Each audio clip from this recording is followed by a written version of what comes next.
Acting on data is really where the value is at for users or operators of a building.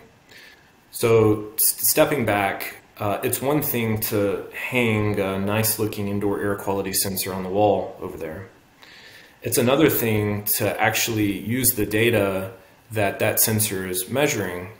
as an input into a system that can affect a change within the building, that can improve the indoor air quality within that building, that can then drive an outcome that a customer is willing to pay for, or that they see value in.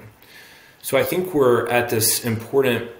adoption or spot on the adoption curve for IAQ sensing, in which there's plenty of end users of buildings out there, and maybe even some occupants of buildings that get what that thing on the wall is doing.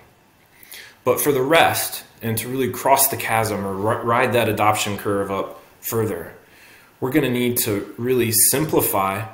how we communicate the value of the data that's coming out of that sensor. And there's multiple ways that we can do that. One of the more popular is in a kiosk, in which you walk into the lobby of a building, you look up on the wall, and there's this massive monitor, and it's got a bunch of pretty pictures and numbers on it. The goal being to communicate in a very easy to understand, easy relate to way the value of, or the data around air quality in a building, for instance. Right. And when you can do that and connect it to that layperson, to that casual occupant of or visitor of that building, and arrive at that light bulb moment for them,